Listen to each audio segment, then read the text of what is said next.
So let's get started. So first of all, I just want a couple of volunteers that can start us off reading this extract first of all. So somewhere on your screen, you'll have some icons whereby you can actually put your hand up. So you just press the button. That means you've volunteered to read. If you could do that now, please, if you could just volunteer if you want to read, and we'll take it from there.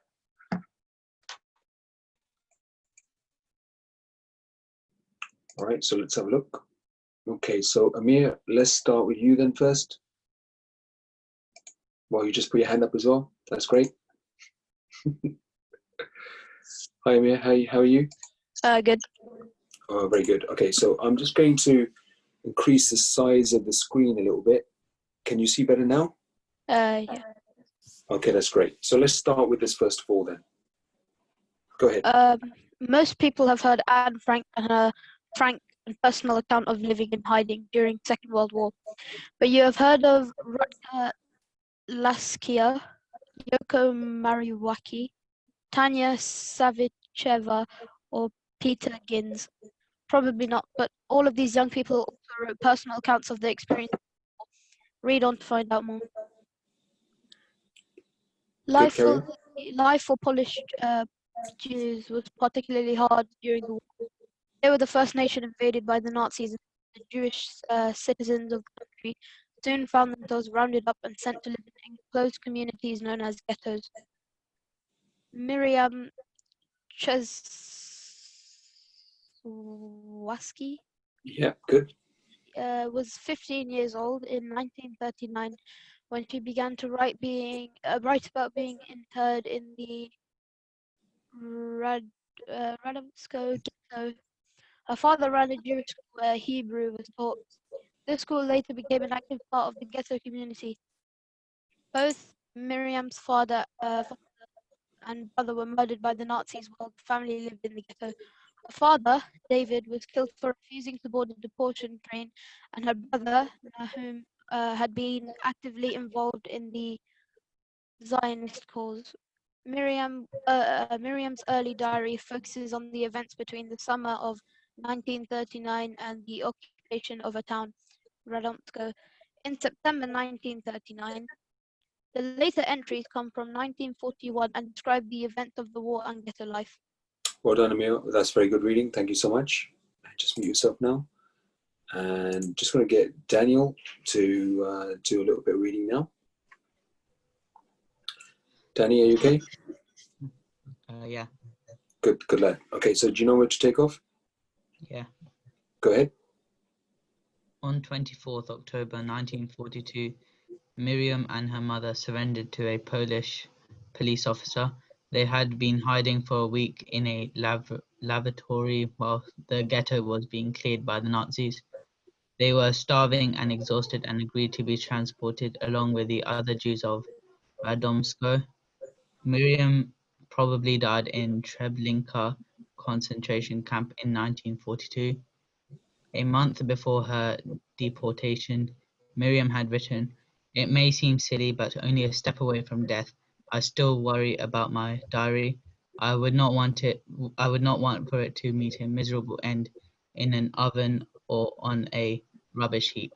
I wish somebody could find it, even if it be only a German, and would read it. I wish that these scribblings, though barely a fraction of the cruelties, would one day serve as a true and faithful document of our times." After the war, the notebooks containing her diary were given to her old teacher, Stefania Heilbrunn, who took them to Israel. Miriam had wanted her diary to be saved and to be read, and now that dream has come true. Parts of the diary have been published in Hebrew, Yiddish, Polish, and English, and the original notebook was donated to Yad Vashem, Israel's official memorial to the Holocaust. And Daniel, for volunteering there. Appreciate that. Very good reading as well, by the way. Thank you. Okay, so let's just go through some of these questions and together and review some of these questions that you've already done for homework. So, where were Polish Jews sent to live once the Nazis took over Poland? Where do you think, according to this extract? we've got 4 options here at the bottom, A, B, C, or D. Have a go at that, and once you get the answer, just put it through the chat box as well. And if you want, I'll come to you to volunteer to answer this question at the same time.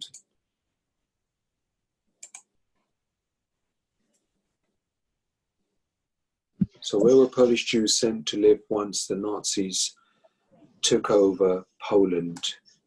When the Nazis took over Poland, where were Polish Jews sent to live? Hey, Fatma? Hello, can you hear me? Yes, I can. How are you? I'm fine, how are you? Very well, thank you. And what do you have for this, Fatma? I put C, they were sent to live in segregated communities called ghettos around the country. Well done, Fatma. Thank you very much for that answer. Very good.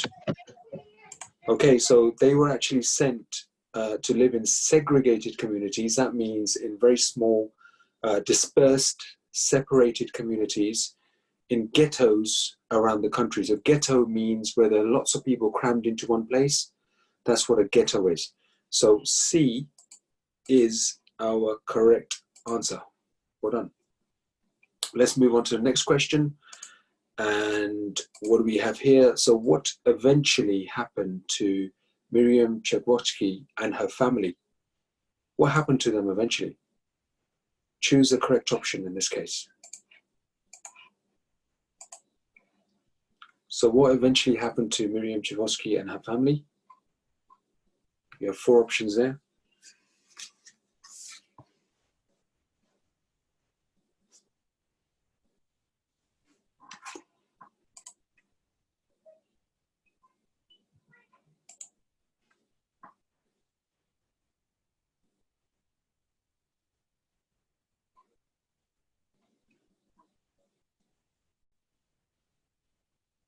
I'll give you a few seconds.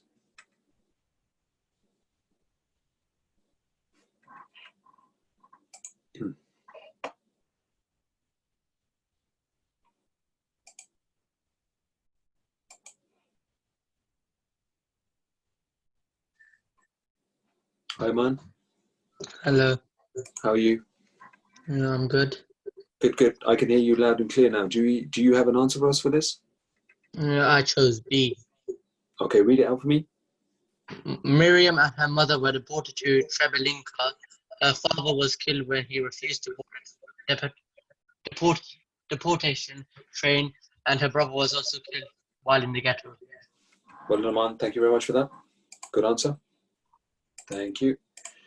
Okay, so the answer for this is going to be B, because Miriam and her mother were deported to Treblinka, and her father was actually killed when he refused to board a deportation train. So a deportation train means where they were gathering lots and lots of people and they were taking them away. And her brother was also killed while in the ghettos. Okay, so it wasn't very good. It was a very, very harsh time. So let's lock in B and we will go to the next question. Now with this one, I want you to actually find this in the text, especially the students who have actually logged in today for the first time and have not done this homework. So how did Miriam's diary come to be published? I'm just going to increase the size of this so you can have a quick look. How did Miriam's diary come to be published? Have a look at the answer in the text. Take your time. Give you a few seconds. Well, I'll give you a couple of minutes, in fact.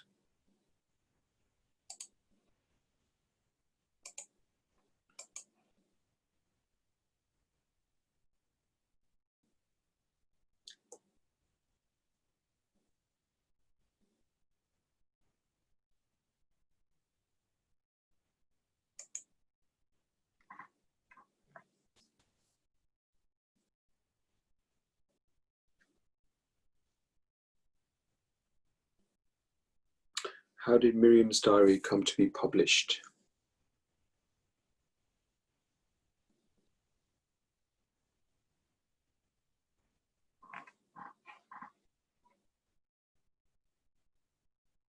Okay, thank you, Amir. Good answer.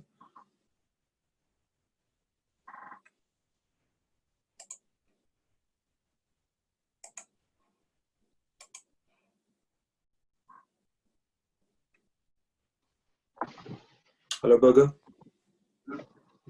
How are Hello, you? Mr. I'm good, thanks. Good, good. Where are you, Bogo? Are you here or are you in Nigeria? I'm still here. In the UK? Yeah. Oh, okay, okay, that's good. Well done. And Bogo, have you come across anything that gives you a bit of a clue to this question? Yeah, the last paragraph. Or what do you think in the last paragraph?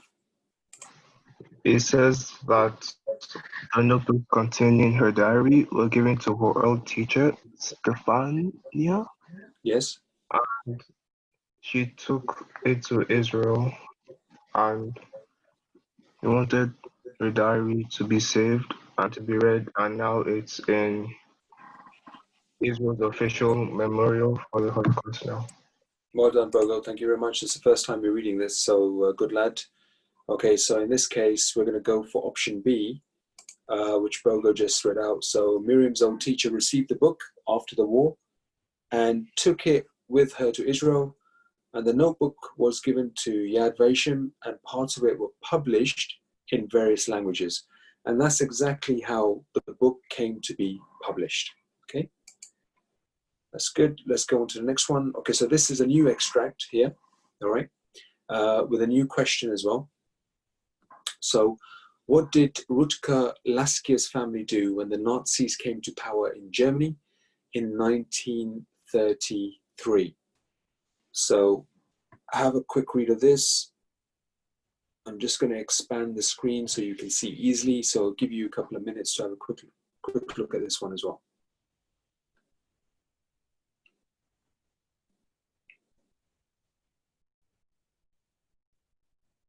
So again, a lot of the students have already done this, excuse me, for their homework. So that's why they'll be finding it easier. But all those students that have just signed in for the first time, next session will probably be easier for you because you would have done this already. So we're just reviewing and going through corrections and making sure everybody actually understood the task at hand.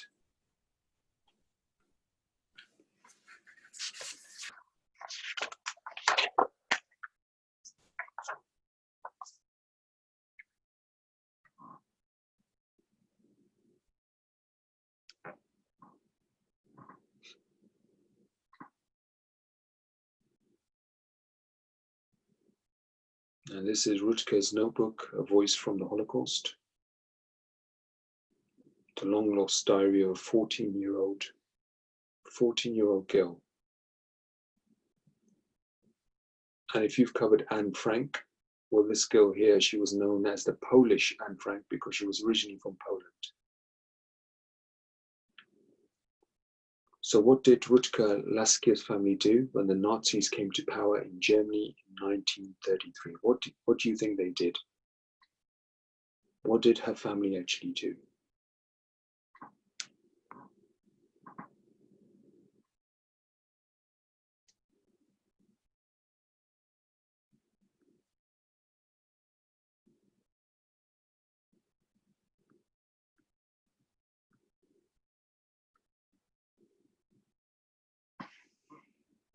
Okay, so you have some options here as well that will help you.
Hi, Fatima, you put your hand up for this? Yes, go ahead. It was D. They moved from the north of Poland to the south. away Yes. from the German border. That's right. So they moved from this northern Polish city of Gdansk to the southern town of Bedzin. So that's correct, Fatima. Thank you very much for that. And in this case, D is the correct answer. How did Rutger's diary survive the war? How do you think Rutger's diary actually survived the war? How did she hide the diary? What did she do?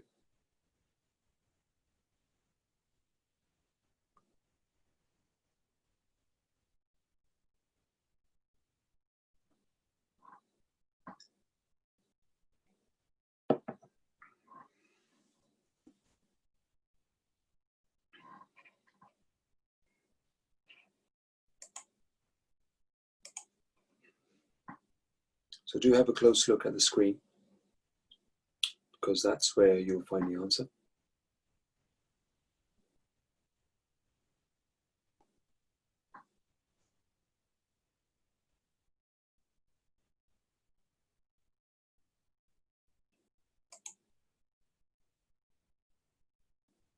How did Rutger's diary survive the war?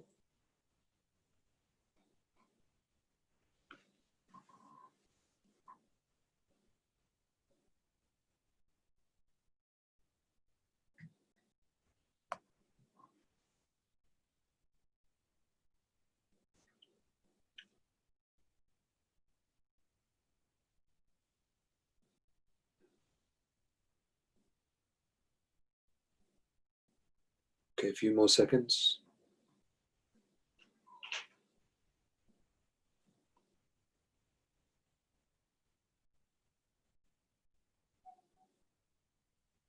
Okay, for this one, we'll go for option A, because Rutger arranged with a Catholic friend that the diary would be hidden in the house where she was living.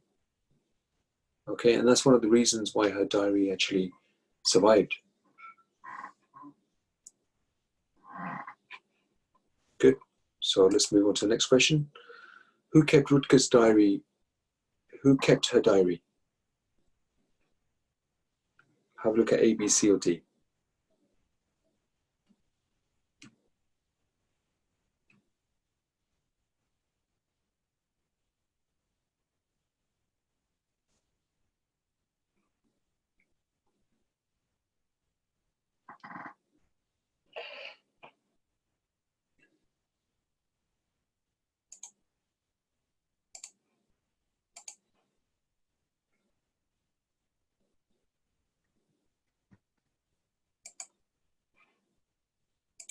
Okay, Aman,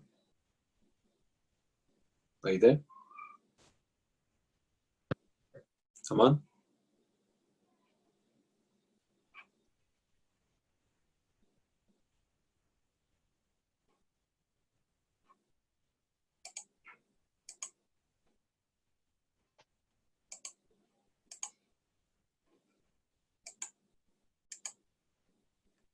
All right, so let's go to the answer for this one. So who kept Rutger's diary? And what do we think this is? Anybody want to volunteer for this answer? Please let me know.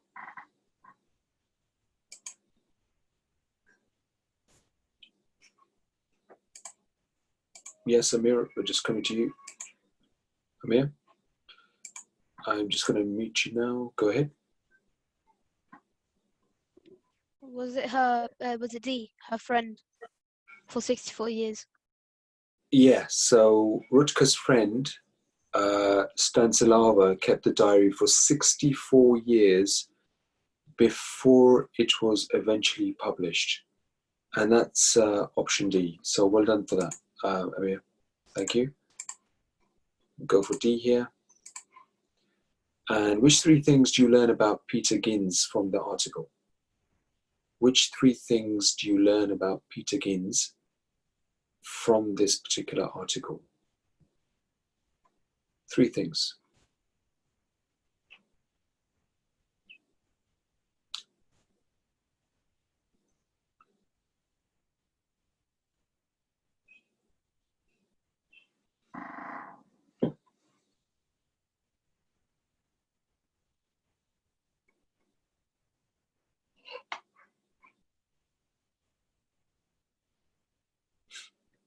sometimes in an exam situation, you're expected to digest the information really, really quickly and then kind of narrow down your answers in a way. So you all have to get used to reading fairly quickly, but at the same time, pay attention to your reading and focus. And in this case, you can narrow down your answers because you have 4 options. So the 3 things, which 3 things do you learn about Peter Ginz from the article? Well, he grew up in Czechoslovakia and he knew the language Esperanto, and he was something of a child prodigy and had written 5 novels before he was 14. A child prodigy means a child who's extremely intelligent and clever. So it'll be option D, so we'll lock that one in now. And we'll go to the next question. Now this is again another extract, which now this is an extract of a person in Japan during the war. So which things did Yoko Moriwaki write about in her diary? Which 3 things did Yoko Moriwaki write about in her diary? All right. So a lot of you have already done this before, but just have a quick look at the extract. If you can find the answer, then that's great. So which things did Yoko Moriwaki write about in her diary? Just have a quick look and see if you can find any evidence.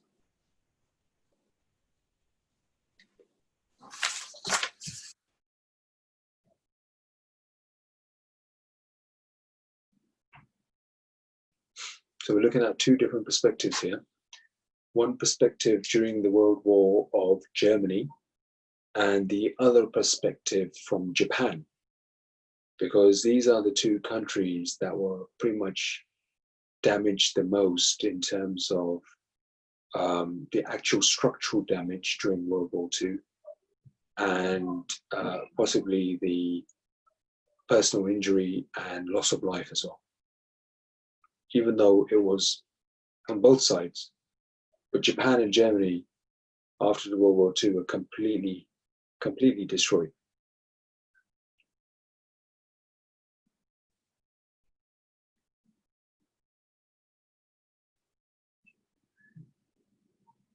And one of the ways that we can actually tell what life was like during those times is when these young girls actually wrote diaries, and they kept these diaries, and later, after many years, they were published.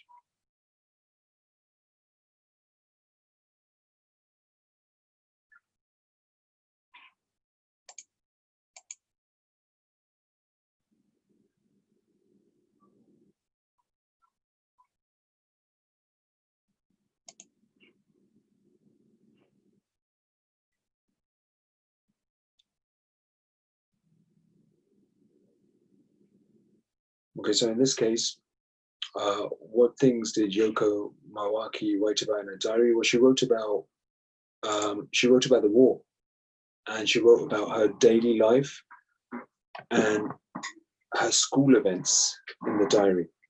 So pretty much what she did on a daily basis.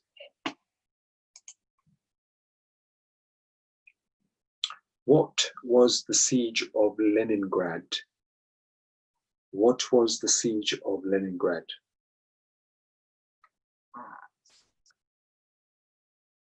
This is question number 9.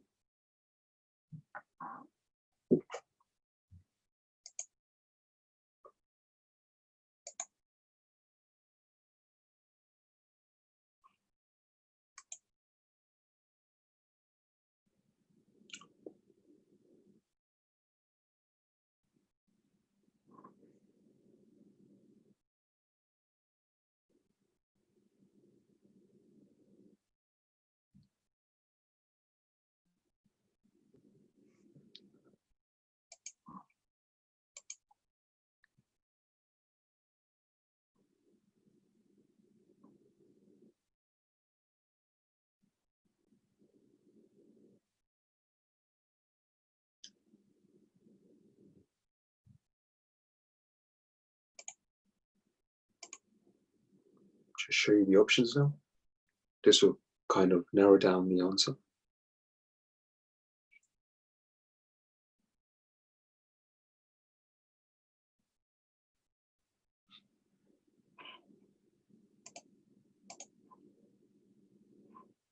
Just send me a message, A, B, C, or D, what you think applies in this case in terms of the answer itself.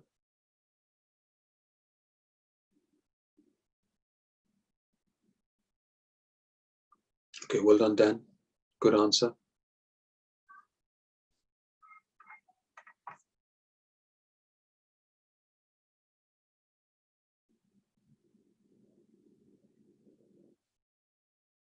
Okay, so B it is. So the siege was when the Germans surrounded Leningrad. Leningrad is a city, a place in St. Petersburg, which I think is probably the second or the third biggest city in Russia. And they prevented food and supplies from being given to the people in the city. Okay, and that's how they created a siege. A siege means when you surround a town or a city and you stop things from going in and stop things from going out. And ultimately what you're trying to do is you're trying to starve the people out of the city. And the next question is, how many people are estimated to have died in the siege of Leningrad? How many people are estimated to have died in the siege of Leningrad? How many people do you think?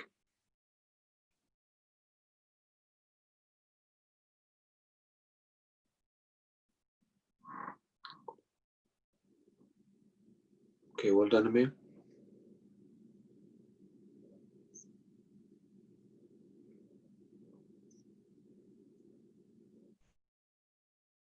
And it's in the middle box in the center of your page where it says caught up in the siege. Answer should be somewhere there.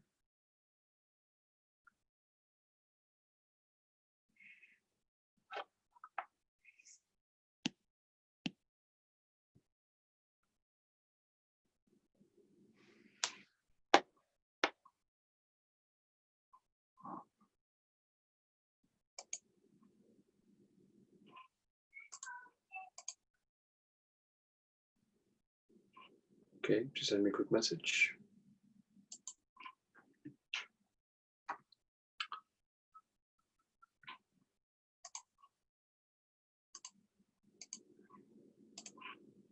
Okay, so the answer in this case is 1.5 million people are estimated to have died in the siege, from what we can see from the middle box in the center of our screens. So 1.5 million Russian civilians and soldiers had died of starvation and hypothermia in the cold Russian winters. What happened to Tanya Savaich's larger diary? Have a look at this. What happened to Tanya Savaich's larger diary?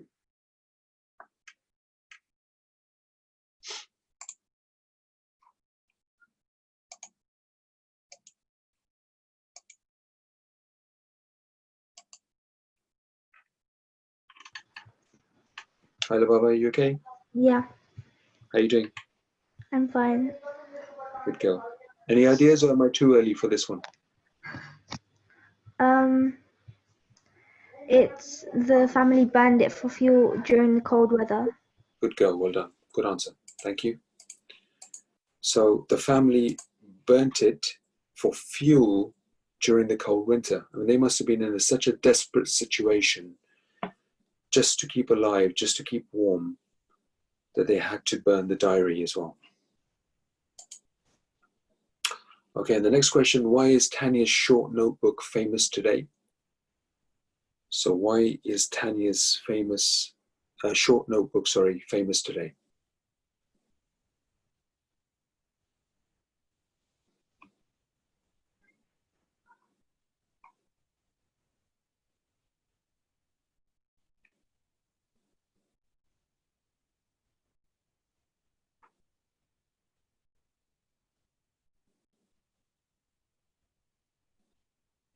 Okay, in this case, I would say that it's A, because a stone version of the writing from the notebook makes up part of the Flower of Life Memorial in St. Petersburg. So when you go into Russia, to a city called St. Petersburg, there is actually a version of her notebook printed on stone, which makes up a part of the Flower of Life Memorial in St. Petersburg, where people go to just to think about what war was like and just remember those people who actually suffered and died during those days.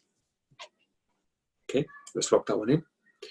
And the next one, this is another extract. What is the best definition of the word ghetto? Now, this is vocabulary now. So just decide, what is the best definition of the word ghetto? What do you think? There's 4 options here.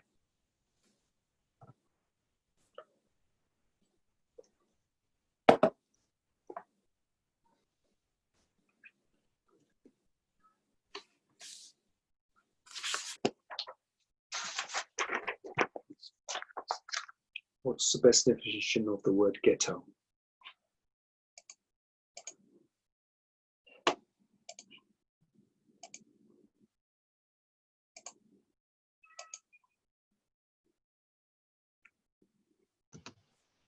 Hi, Daniel, what do you think? I think it's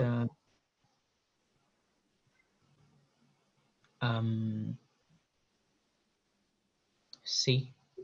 C, okay. So a part of a city, especially a slum area, occupied by a minority group or groups. Yes, I will give it that. So somewhere in downtown New York and Los Angeles and Chicago, it's said that you have some ghettos whereby you have a large number of minorities kind of living in, there's a lot of population density there, which means that a high number of people living in a small area, and it becomes like a slum. So in other words, it goes a little bit downhill because there are so many people that live there, and the areas are sometimes neglected by the council and the authorities. And that then is said to become a ghetto, especially in this case, in this example. So the next one, what is the best definition of the word enclosed? Thank you, Danny, for that before. What is the best definition of the word enclosed? Enclosed. Have a look, you've got 4 choices.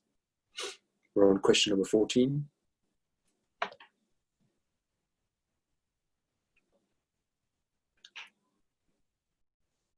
Enclosed.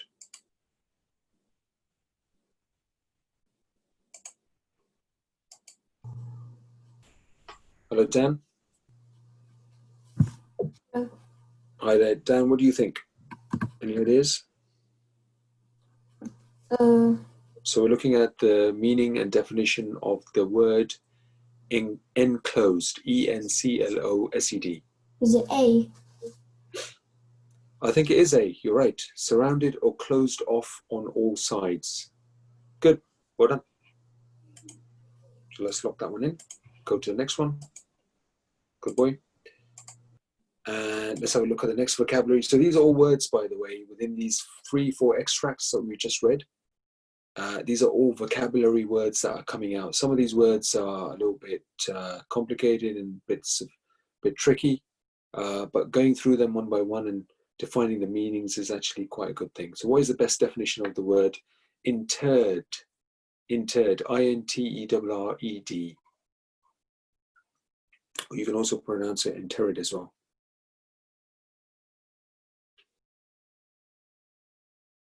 Quite a few of you got this one wrong before in your homework when you were doing the homework, but Amir has already answered this. So it's to place a corpse in a grave or tomb. So to place a corpse in a grave or a tomb. Okay. If you didn't know this one before, please write this down. It's an important word with its definition there as well. And the next one, what is the best definition of the word deportation? Deportation.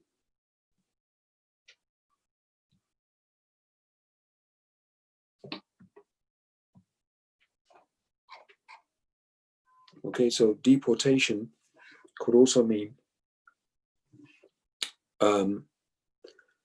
deporting a foreigner, somebody who's foreign, who's come into this country. And if you were to deport them, that means that you export them out of the country. So you take them away and send them abroad from where they came from.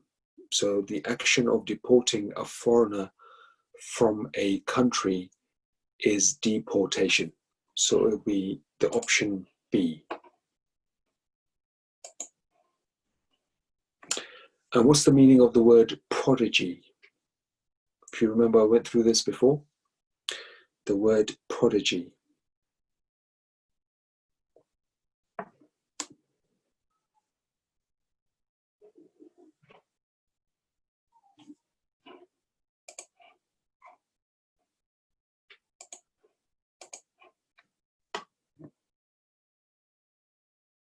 Do we have any prodigies here? Ogo, are you one of them? I'd like to think so. Yeah, that's good. And what's the meaning then? A young person with exceptional qualities or abilities. Well done. Are you still playing chess? Yeah, I'm still. Yeah? Yeah. Give your mum a game from time to time. Since I've been in lockdown, I've been playing nothing but chess. Hopefully when we meet, we'll have a game soon. Yeah, I'd like that. Okay, good. Well done. Okay, so a young person with exceptional qualities or abilities, that's good. Let's go on to the next one. What is the best definition of the word chronicling? Chronicling.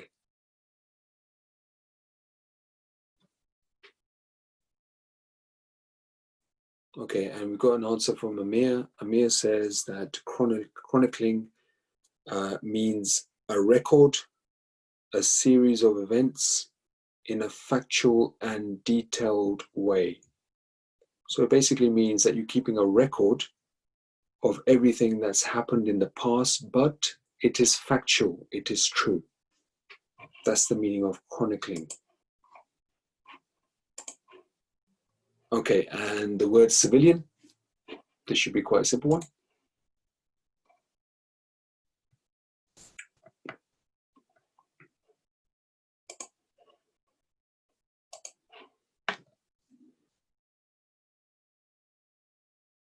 What do you think, Fatma,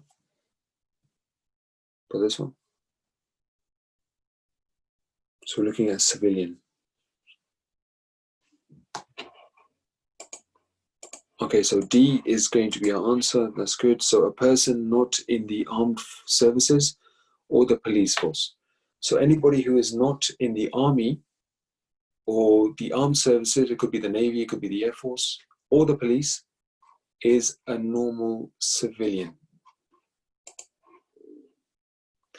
And what is the best definition of the word humanitarian? What's the best definition for the word humanitarian?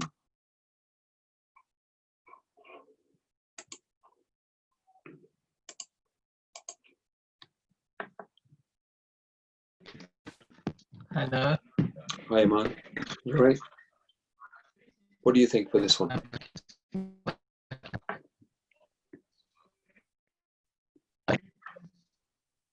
So which letter do you think it is, Iman? What's the word again? Humanitarian.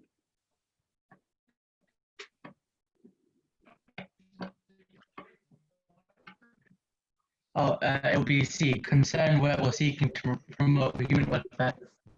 Okay, well done. Good boy.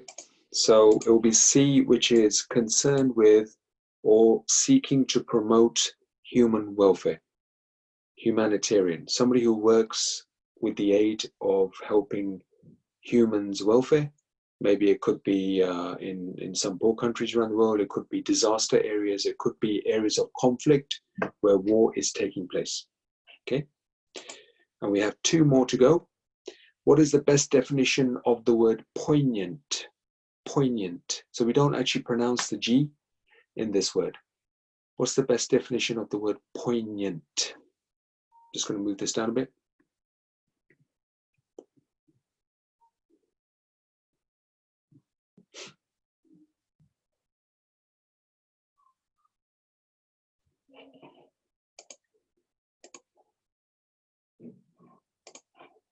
Okay, so in this case, it's going to be B. Poignant means evoking a keen sense of sadness or regret. Okay, so when you feel a sense of sadness or regret, in other words, you evoke a feeling in someone, it's a very poignant feeling. And the last one for the day, what is the best definition of the word blockade? Blockade. What's the best definition there?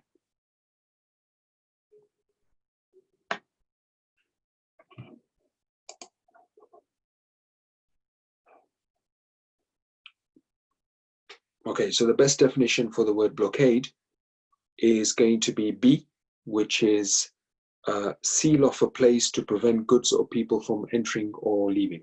So when you seal off a place and prevent people from coming in, leaving, or coming in. All right, good.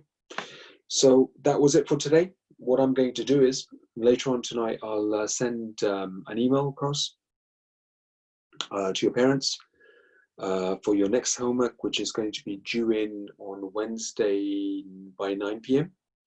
And because we started off the first lesson doing English, we're now going to move on to do some maths. All right. And we'll look at the foundation stage first. So a few of the foundation questions just to make sure that we know what your strengths and weaknesses are within your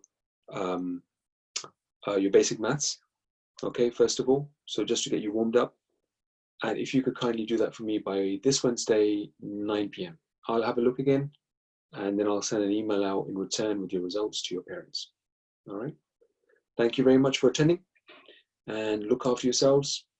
Take care, and until then.